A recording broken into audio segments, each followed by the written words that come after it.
안녕하세요, 준호입니다. 이번 영상에서는 지수의 방향과 대형주 그리고 시장에서 총 상위 종목들이 어떤 방식으로 흘러갈 것인지에 대해서 좀 다뤄드릴까 합니다.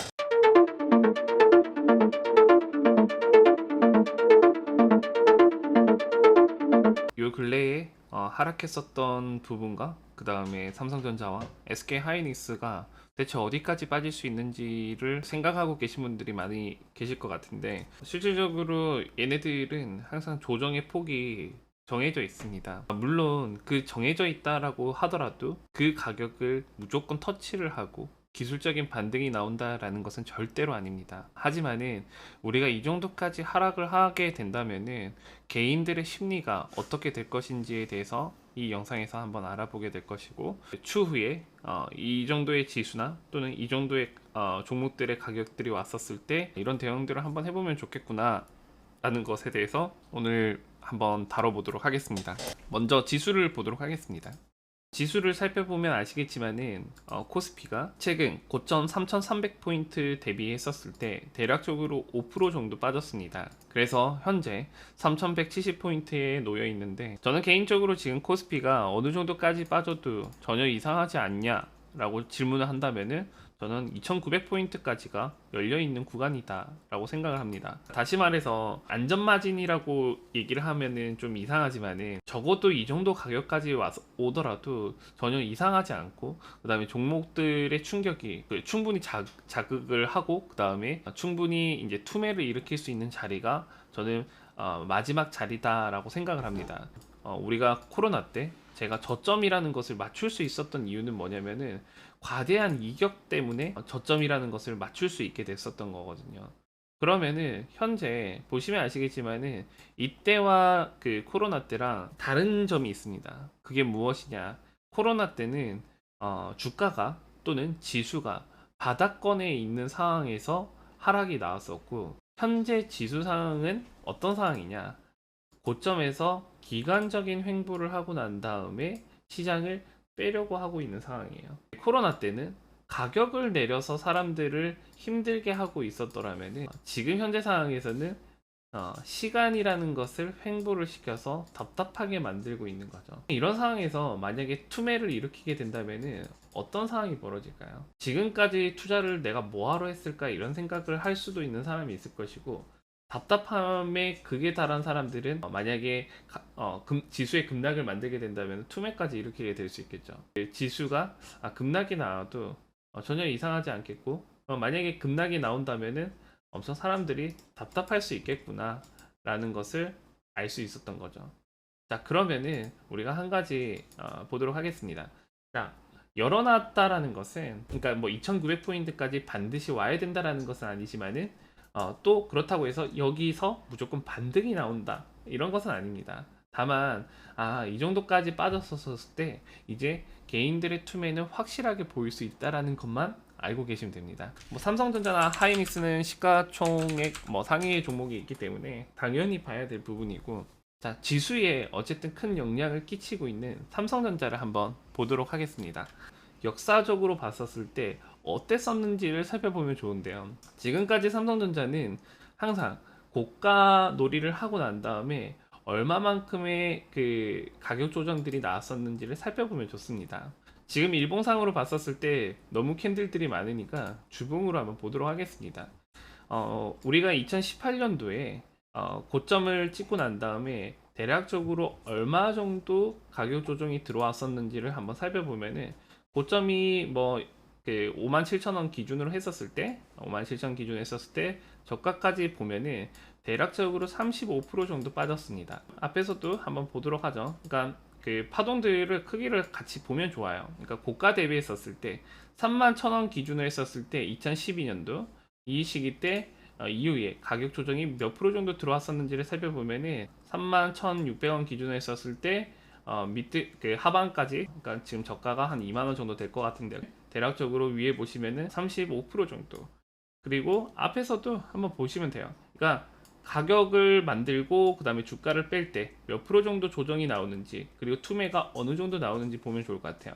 리먼대는 대략적으로 한 50% 정도 나왔네요. 그럼 코로나 때는 몇 프로 정도 나왔었는지 한번 볼까요? 2020년도에 가서 고가 대비했었을 때 몇 프로 정도 빠졌었는지 한번 자세히 보도록 하겠습니다. 고가 대비했었을 때 몇 프로 정도 빠졌는지. 자, 대략적으로 한 35% 정도 빠졌네요. 그죠? 네. 결론적으로 얘기를 하자면은 삼성전자는 현재까지 고가 대비했었을 때 몇 프로 정도 조정이 나왔었을 때 반등들이 이루어졌었는지 를 살펴보면은 35% 정도의 하락이 나오고 난 다음에 보통 반등들이 나왔었다. 그러면은 삼성전자가 지금 35% 정도 가격이 빠지면은 얼마 정도 되는지를 살펴보면은 한 62,000원 정도 되는 가격이네요. 그죠? 다시 말해서 제가 그 삼성전자를 바라볼 때 어느 정도 가격까지 열어둬야 된다라고 얘기를 한다면은 62,000원 정도 가격대까지는 열어둬야 된다.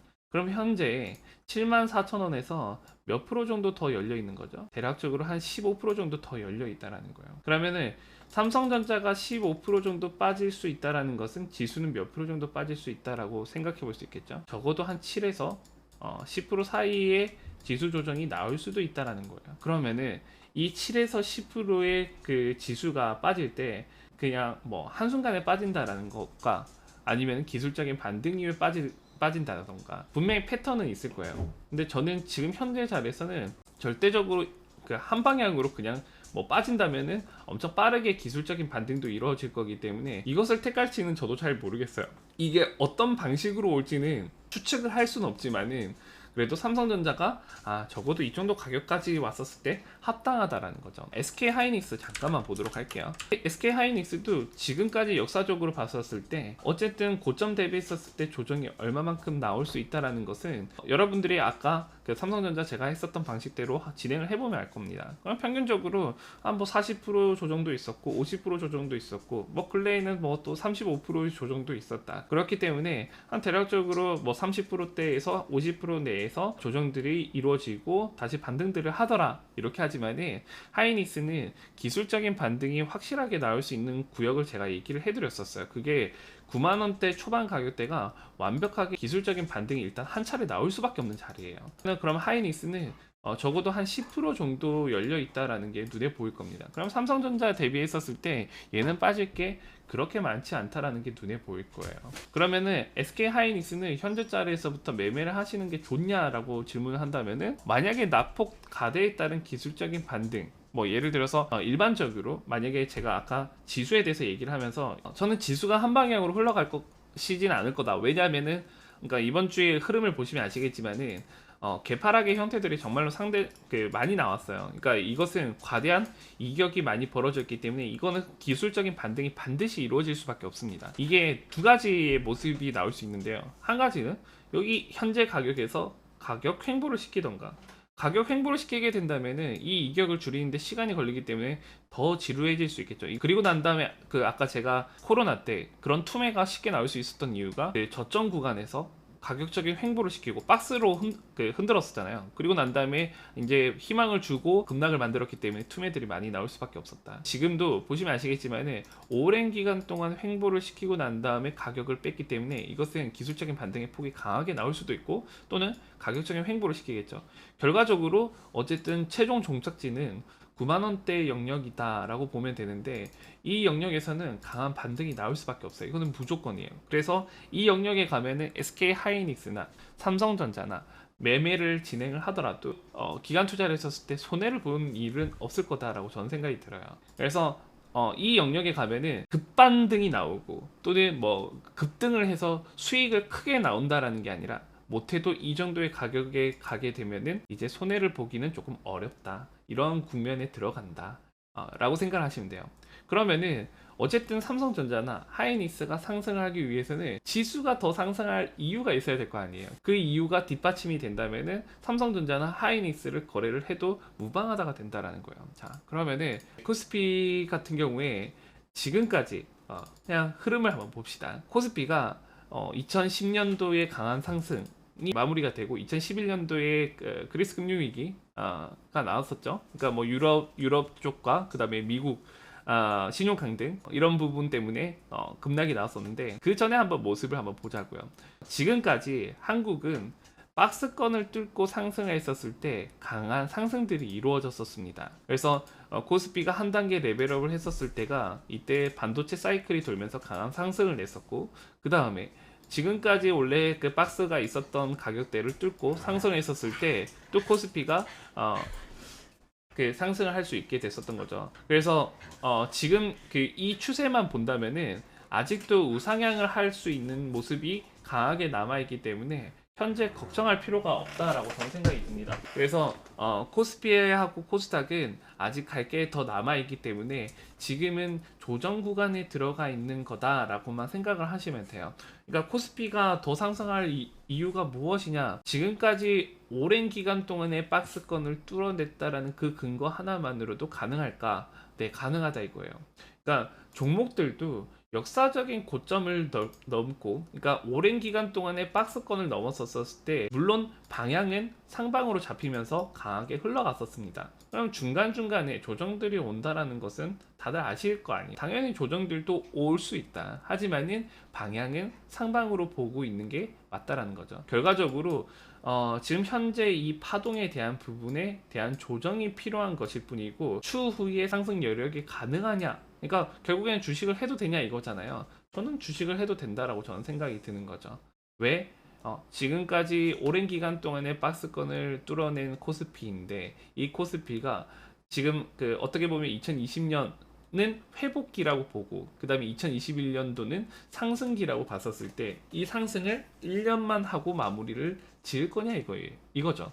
그러니까 어떻게 보면은 거의 한 10년 동안의 박스를 뚫어냈었는데, 이 박스를 뚫어내고 난 다음에 1년 동안 상승하고 마무리를 한다? 실질적으로 그 제 상식으로 사실 이해가 안 되는 부분이 많죠. 그렇기 때문에 코스피는 조정 이후에 저는 추가적인 상승이 나올 거기 때문에 주식인들이 주식판에서 떠날 이유는 저는 전혀 없다라고 생각이 듭니다. 코스닥하고 코스피가 어쨌든 추가적인 상승이 이루어진다고 한다면은 삼성전자나 그 다음에 SK 하이닉스는 당연히 나중에 추후에 거래를 해야 되겠죠. 그래서 지금은 거래를 해야 될 위치는 아니지만은 가격적인 메리트로 봤었을 때는 어쨌든 삼성전자는 아마 목적지는 제가 말씀한 가격대 근처에 있을 거예요. 62,000원이라는 가격대. 그리고 SK 하이닉스 기준으로 했었을 때는 한 91,000원 정도 생각합니다. 그래서 지수와 그 다음에 삼성전자, SK 하이닉스를 가지고 일단은 시장에 대해서 한번 얘기를 해봤고, 그렇기 때문에 우리가 지금은 어떤 것을 이제 대응을 해야 되느냐, 어떻게 하는 게 맞냐. 어쨌든 그 종착지까지 빠진다고 했었을 때 대략적으로 한 10% 정도 추가적인 하락이 나올 수 있다라는 건데, 그럼 지수는 대략적으로 뭐 5% 이상의 하락이 나올 수 있는 거잖아요. 그러면 이때 어떻게 할 것이냐. 저는 두 가지를 얘기를 해드리고 싶어요. 저는 어쨌든 지금까지 많은 하락장을 겪어왔고, 그 하락장 이후에 어떻게 대응을 할 것이고, 그리고 하락장에는 어때 왔었는지를 저는 기억을 하고 있어요. 그러니까 코로나 때 제가 정말로 잘할 수 있었던 이유가 지금까지 하락장과 투매 시장에서 어땠었는지를 저는 기억을 하고 그때 투자를 했기 때문에 그런 거거든요. 이번 시장도 아마 비슷하지 않을까 생각이 들어요. 일단 첫 번째는 여러분들의 포트를 자유롭게 줄였다 낮췄다 할 수 있어야 돼요. 그러니까 손절에 대한 부분에 대해서는 아쉬워할 필요도 없고, 비중 조절이라는 것을 꼭 진행을 해주셔야 돼요. 그리고 두 번째로 꼭 해주셔야 되는 게, 이 비중 조절을 해놓은 현금들을 그냥 아무렇게 사용하시면 안 돼요. 그러니까 비중 조절한 그 현금과 그 다음에 우리가 흔히 말하는 레버리지를 언제 사용해야 되냐면 투매 이후에 진행을 해야 된다.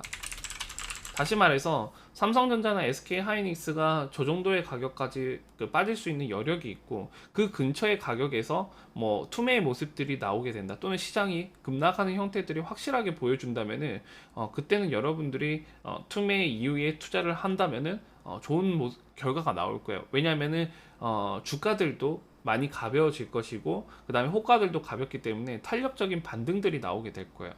그리고 세 번째, 항상 하락장과 그 다음에 박스권 시장에서는 강세를 보이는 테마가 있습니다. 어떤 섹터가 강하게 흘러가는 경우는 보통 없지만은 일반적으로 하락할 때 항상 경기 방어주로 부각되는 주식들이 있을 거예요. 그러니까 지수 역행하는 주식, 그런 주식들은 어느 정도의 일부를 들고 가시는 것도 좋고 포트를 좀 만들어 두시는 것도 저는 괜찮다고 생각해요. 그러면 거기서 비중 조절한 현금을 매입을 하는 게 좋냐? 만약에 내가 보유하고 있는 주식, 적어도 뭐 현금 포트가 뭐 30% 정도가 안 된다고 한다면은 저는 그냥 비중 조절하고 그냥 지켜보는 게 저는 더 낫다라고 생각이 들어요. 왜냐면은 내가 갖고 있는 주식이 탄력적으로 상승할 때 오히려 더 많은 매매를 할 수 있기 때문에 그때까지는 조금 쉬고 계시는 것도 저는 좋다라고 생각이 듭니다. 그래서 어쨌든 경기 방어주를 뭐 당장 매입을 해라라는 건 아니에요. 왜냐면은 지금 그 섹터로 본다면은 사실 눈에 띄는 섹터는 없어요. 강한 섹터가 뭐 그 정해져 있는 것도 아니고 그냥 테마성을 띠고 있는 주식들이 한 종목씩 움직이고 있다라는 정도밖에 안 되고 있거든요. 예, 그렇지만은 어느 순간에 보면은 어떤 그 섹터가 강할 딱 위치가 나와요. 그 말은 단기적으로 기술적인 반등의 시장이 좀 이루어질 수 있겠구나라는 게 보일 거예요. 그럼 그때부터 여러분들이 매매를 하시면 돼요.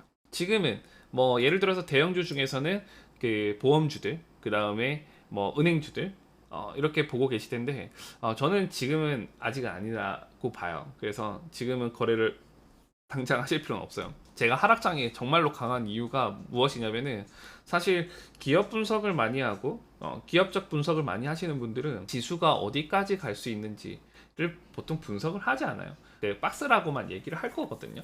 근데 차트를 보는 사람들은 이미 어쨌든 코스피하고 코스닥이 추세가 무너져 있다는 것을 알 수 있잖아요. 그러면은 이러한 추세가 무너지고 턴을 하는 데까지 투매가 이루어질, 즉 저점의 형태가 만들어지지 않는 경우에는 절대로 돌리질 못한다라는 것을 여러분들이 더 잘 아실 거예요. 그래서 차트를 보는 게 중요하고 그리고 차트를 많이 분석을 해야 된다라고 얘기를 드리는 거죠. 그래서 우리는 어쨌든 코스피하고 그 다음에 코스닥하고 그리고 시가총액 상위 종목들을 봐야 되는 이유가 어쨌든 내가 언제 투자를 열심히 해야 될지를 아셔야 되니까. 지금은 열심히 하더라도 계좌가 좋아지기는 조금 힘들 거예요. 그렇기 때문에 어떤 방식을 택하는 게 맞냐? 내 계좌를 어쨌든 비중을 조금 줄여서 그 비중을 늘릴 시점만 재고 있으면 되는 거죠. 우리가 이 정도까지는 내려올 수 있겠구나 라는 것을 꼭 기억을 해 두셨으면 좋겠습니다. 분명히 이 영역에서는 이제 투매가 이루어질 수 있을 것이고 여기서 뭐 삼성전자나 SK하이닉스가 기술적으로 봤었을 때 반등이 나오는지 그리고 투매까지 나왔는지 그런 것들만 확인이 된다면 여기서 탄력받고 더 상승할 수도 있겠죠. 자, 삼성전자하고 그 다음에 하이닉스 정리해서 이제 마무리를 한번 해보도록 하겠습니다. 자, SK 하이닉스는 어쨌든 단기적인 이격이 벌어져 있기 때문에 기술적인 반등이 이루어지거나 또는 가격적인 횡보를 할 거예요. 그리고 아까 제가 제시해드렸었던 최종적인 그 가격이 9만원대 초반 가격이었잖아요. 그죠? 이 영역에서 투매가 나오는지를 확인하시면 됩니다. 단기적으로 SK 하이닉스는 투매까지 나오게 된다면은 하락은 이제 맞춰졌다라고 생각을 하시면 돼요. 그러면 어떤 모습과 좀 유사한 형태가 나올 수 있냐면은 우리가 2018년도에 대세 상승이 끝나고 난 다음에 얘네들이 조정을 받고 난 다음에 기술적으로 반등이 좀 많이 이루어졌었어요. 그래서 그런 모습이 SK 하이닉스나 그 다음에 삼성전자의 모습에서 똑같이 나오게 될 거예요. 그러니까 그 모습을 기억을 하시면 돼요. 2018년도에서부터 하락했었던 것이 2019년도에 단기적으로 추세를 돌려나갔고 그리고 2019년도 하반기 때 단기적으로 상승 국면이 이렇게 나왔었잖아요. 이러한 패턴이 나오게 될 것이다 라고 생각을 하시면 돼요. 이 정도의 패턴이 이 뒤에서 나올 수 있을 것이다 라고 생각하면 돼요. 단 조건부는 뭐냐면은 아까 말씀드렸었던 투매가 나온 시점에서부터. 그래서 삼성전자는 지금 현재 보시면은 위치적으로 봤었을 때 그리고 가격적으로 봤었을 때 지금 역사상으로 봤었을 때 6만원대 그 초반 가격대까지 빠질 수 있다라는 것만 알고 계시면 되고 이 가격까지는 어쨌든 한 10% 정도 남아있기 때문에 그 영역까지 뭐 원웨이로 간다라는 건 절대로 아니다. 과대 낙폭에 따른 기술적인 반등 이후에 또 추가적인 하락이 이루어질 것이다 라는 것만 알고 계시면 돼요. 그렇기 때문에 이런 추가적인 하락이 나온다고 한들 주식시장에서 무조건 떠나야 된다라는 것은 저는 절대로 아니니까 그 사이에 내가 투자할 주식들을 어쨌든 선정해 두는 게 저는 중요하다고 생각합니다. 그리고 여기에 대체를 해서 어떤 주식이 강하게 흘러갈 수 있을지를 조금 생각을 해볼 필요는 있다. 물론 이게 테마를 띠는 주식이 있을 것이고 또 섹터가 움직이는 주식들이 있을 거예요. 지금은 섹터들이 움직이진 않잖아요. 최근에 가장 많이 이제 움직였었던 것은 2차전지 소재 주주들이 움직였었잖아요. 그래서 하락장 때도 분명히 강한 섹터가 있을 것이고 강한 테마성 있는 주식들이 있을 것이다. 그래서 이 시기 때는 어떤 사람들이 매매를 잘할 수밖에 없는지는 차트를 많이 보는, 즉 기술적 분석을 많이 하시는 분들이 유리할 수밖에 없다라는 것을 제가 장담하죠. 왜냐하면은 사람들은 실적을 가지고 얘기를 하자면은 어쨌든 계속해서 그 상승 국면에 있는 상황이었고, 그 다음에 2018년도에 매매를 지속적으로 했다면은 계좌가 못해도 한 30% 40% 빠지는 것은 진짜 엄청 쉽게 빠졌었을 거예요. 그리고 난 다음에 지수가 반등을 한 것도 아니기 때문에 추가적인 하락이 나와서 저점을 깨고 가는 경우들이 상당히 많았었거든요. 그래서 그 시기 때 내가 탄력적으로 거래를 해야 되고, 그 다음에 만약에 그 시기 때 못했다면은 아마 2019년도에 계좌들이 많이 무너졌을 거예요. 그래서 내가 투자를 해야 될 시기와 내가 투자하고 있는 주식이 뭔가 변동성이 잘 안 나온다면은 분명히 포트라는 것을 조절을 해줘야 될 것이고, 그게 아니라면은 이제 여러분들이 그 투매 이후에 매매를 진행을 해야 된다. 이 투매의 모습은 제가 뭐 카페에도 남겨드렸었고 저점 강의에 대해서도 얘기를 드렸기 때문에 그 부분을 확인하시면 될 것 같고, 그 이후에 뭐 나는 그 섹터별로 움직이는 것들 또는 테마가 움직이는 것들을 정리를 해서, 그리고 난 다음에 그런 주식들을 거래를 하면 돼요. 그러니까 뭐 2018년도에는 하락 시장이 진행이 됐었을 때 뭐 대북주들이 움직였잖아요. 대북주도 있었고 5G 관련되어 있는 주식들도 있었고, 어쨌든 테마성 주식들 위주로 움직였기 때문에 똑같이 시장의 그 투매 이후에 반등할 때는 그런 주식들이 하나씩 하나씩 움직이게 될 것이다라는 것만 알고 계시면 될 것 같습니다. 그래서 힘든 시장인데 이 영상을 제가 찍어 드리는 이유는, 적어도 우리가 어느 정도까지 아파야 되는지에 대해서 알고, 그리고 그 하락 이후에는 어떻게 대응을 할 것인지를 알면은 덜 아프고, 그리고 앞으로 이제 계획을 세울 수가 있잖아요. 보통 이제 투자를 하시는 분들이 계획을 잘 세우진 않아요. 저 같은 경우에는 이렇게 되면은 이렇게 해야겠다라는 생각이 강하게 들지만은, 보통 일반인들 같은 경우에는 계획을 보통 세우는 편은 아닙니다. 그래서 그 시기 때 계획을 잘 세워야 다음 투자가 잘 이루어질 수 있고 결과도 좋게 나올 수 있다라는 것 좀 기억해 주셨으면 좋겠습니다. 이번 영상은 여기서 마무리를 짓고 저는 다음 영상에서 또 뵙도록 하겠습니다.